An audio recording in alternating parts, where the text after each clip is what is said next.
Hampir setahun kita menggunakan ini. Tentu saja sudah banyak file ataupun tugas-tugas yang diberikan oleh guru yang diupload pada Google Classroom.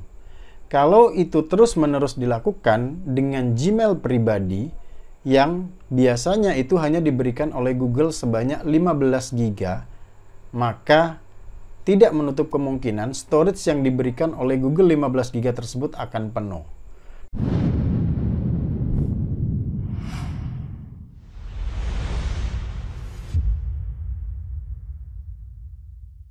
Halo, selamat datang kembali di Studio 6062 bersama saya Budi Siswanto. Video ini saya dedikasikan untuk guru, staf, dan siswa Sekolah Indonesia Kuala Lumpur. Dalam video kali ini saya akan menjelaskan penggunaan dari email yang diberikan sekolah, di mana Gmail yang belakangnya @sekolahindonesia.edu.my itu adalah diberikan oleh Google secara gratis kepada sekolah yang memenuhi syarat. Dan Sekolah Indonesia termasuk salah satu sekolah yang sudah memenuhi syarat, makanya kita dapat. Lalu, sebenarnya apa saja sih yang kita dapat dari fasilitas dan fungsi dari G Suite for Education ini? Yang pertama, G Suite for Education ini disediakan oleh Google untuk dunia pendidikan secara gratis. Karena gratis, ya sebaiknya kita gunakan daripada tidak kita gunakan.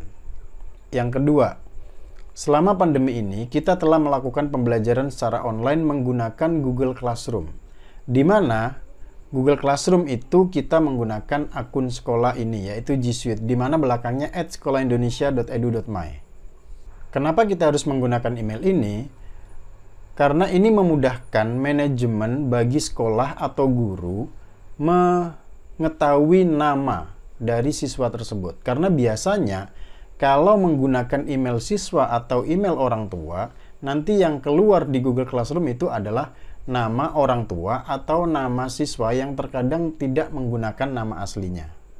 Yang ketiga, hampir setahun kita menggunakan ini. Tentu saja sudah banyak file ataupun tugas-tugas yang diberikan oleh guru yang diupload pada Google Classroom.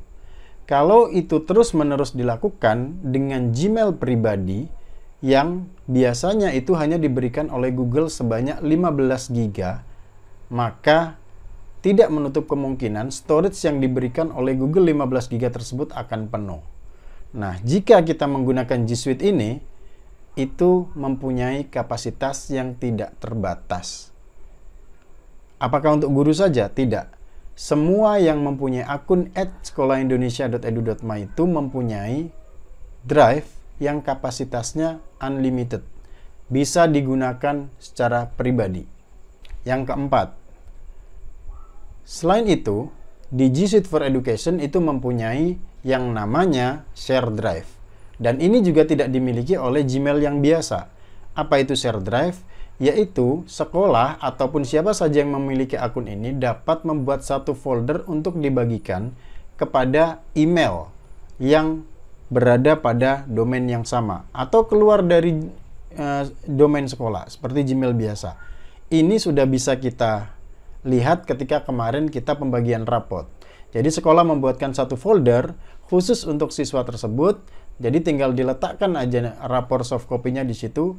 Siswa cukup login menggunakan emailnya, langsung bisa melihat rapornya di sana dan dipastikan dia aman. Yang kelima, untuk keamanannya tentu saja lebih aman daripada Gmail biasa. Ya, walaupun Gmail sudah aman, tetapi dengan G Suite ini akan lebih aman karena ada beberapa lapis security yang sudah tersemat pada G Suite for Education ini. Dan yang keenam, ada yang namanya Drive Stream. Drive Stream ini bisa digunakan untuk penyimpanan cloud. Seperti apa caranya? Saya akan tunjukkan video berikut. Silakan disaksikan. Oke. Jadi, ketika kita sudah masuk login dengan email yang dari sekolah ini, kita masuk ke Google Drive. Saya akan ambil di sini Drive. Ya. Seperti yang saya katakan tadi, dia ada penyimpanan Drive dengan Share Drive. Nah, yang share drive ini tadi yang saya jelaskan, bahwasanya semua nama siswa di SIKL ini itu ada di sini. Kalau saya buka, di dalamnya itu hanya ada satu file mereka. Dan yang bisa mengakses ya cuman siswa yang mempunyai nama pada folder ini saja. Selainnya tidak bisa. Kemudian untuk menjadikan drive ini sebagai stream drive atau cloud storage, kita masuk ke menu setting, kemudian pilih get drive for desktop. Ini di laptop ya. Nah, kemudian masuk ke menu download dan install drive file stream. Selanjutnya download for Windows. Saya klik download. Setelah berhasil download, langsung kita install saja Google Drive Stream ini. Install di laptop ya. Yes. Oke. Karena saya sudah punya di dalamnya, nanti prosesnya silakan dilanjut saja dengan klik next. Sebelumnya saya mau tunjukkan bahwasanya di drive saya di sini kan cuma ada C, yaitu untuk program, dan D untuk penyimpanan file. Dan nanti ketika kita install akan ada satu drive baru di sebelah sini. Kita akan lihat ya. Sign in. Next. Scan password. Oke. Nah, sudah muncul. Jadi ini tampilannya ketika pertama kali kita login, ada namanya Stream Google Drive. Ini berbeda dengan Google Synchron ya. Saya nanti akan menjelaskan pada video berikutnya mungkin. Ya, kita next aja, atau kalau ini kita bisa tutup. Jadi intinya, setelah kita download Stream Drive tadi, kita install, kemudian kita masukkan email. Selama ada koneksi internet, di sini akan langsung ada satu namanya cloud storage, yaitu membaca langsung dari ini Google Drive kita. Nah, di sini kan ada namanya My Drive dan di sini ada Share Drive. Kalau dilihat di My Drive itu cuman ada Classroom, kemudian di Share Drive itu ada data semua siswa di sini. Kita kalau lihat di sini juga sama. Di My Drive dia cuman ada Classroom, kemudian di Share Drive itu ada data semua siswa di sini. Dan ini bisa langsung diakses tanpa harus login ke browser. Contoh kita ambil satu nama di sini, yaitu tadi ya, kita ambil Salman. Oke, ini adalah folder Salman. Jadi kita bisa upload dari desktop ini, contohnya saya copy satu file. Kemudian saya letak di sini. Tunggu beberapa detik, dia akan tersinkron secara otomatis.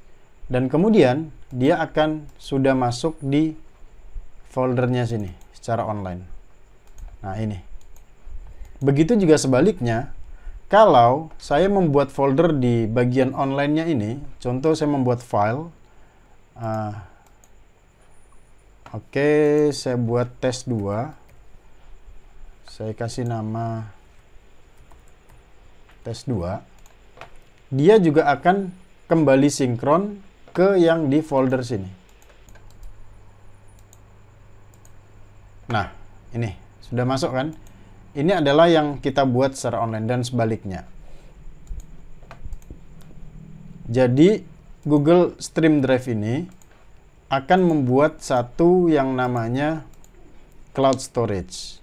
Dan cloud storage ini adalah sebenarnya tidak terbatas. Cuma kenapa di sini isinya tinggal sedikit? Yang perlu diperhatikan bahwasanya cloud storage ini akan membaca berapa kapasitas dari drive C-nya, yaitu program filenya. Karena punya saya cuma 237, maka di sini akan sama. Kalau seandainya dia melebihi, dia akan merah. Kalau sudah merah, tidak bisa digunakan di sini, tetapi secara yang di browser bisa digunakan seperti biasa. Cuma kita tidak dapat sinkron dari yang ini saja. Dan ini juga tersinkron di handphone kita. Apabila Gmail itu sudah kita masukkan ke handphone. Kita akan lihat di handphone ya, kita masuk ke Google Drive. Kemudian di sini kan ada pilihan yang My Drive itu adalah file pribadi. Jadi sekolah pun tidak akan bisa melihat akun kita masing-masing yang di My Drive itu. Tetapi yang di Share Drive ini adalah file yang dibuat oleh sekolah untuk siswa masing-masing. Jadi akan kita lihat apakah ada datanya yang kita masukkan dari komputer tadi.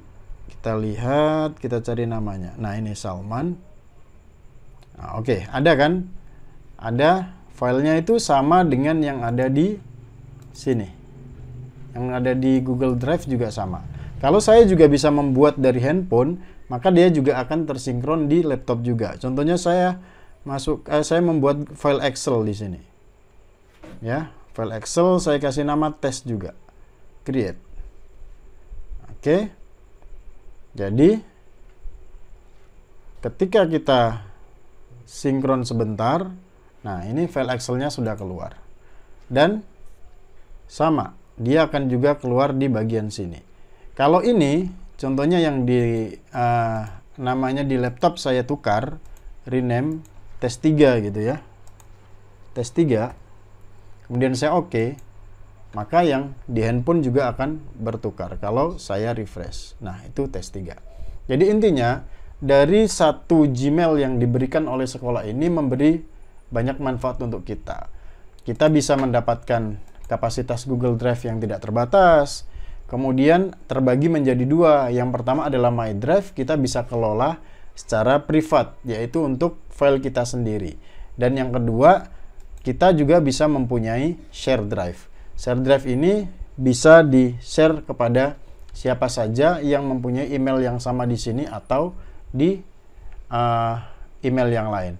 Di video berikutnya saya akan menjelaskan lebih detail bagaimana cara penggunaan share drive. Untuk kali ini saya cukupkan sampai di sini saja. Mudah-mudahan dapat memberi gambaran kenapa kita harus menggunakan G Suite untuk Google Classroom yang di Sekolah Indonesia Kuala Lumpur. Terima kasih telah menonton. Dukung terus channel ini dengan memberikan subscribe, like, dan komen jika ada pertanyaan tentang video ini atau ada saran video apa yang akan dibahas berikutnya. Selanjutnya, tetap jaga kesehatan dan sampai jumpa lagi.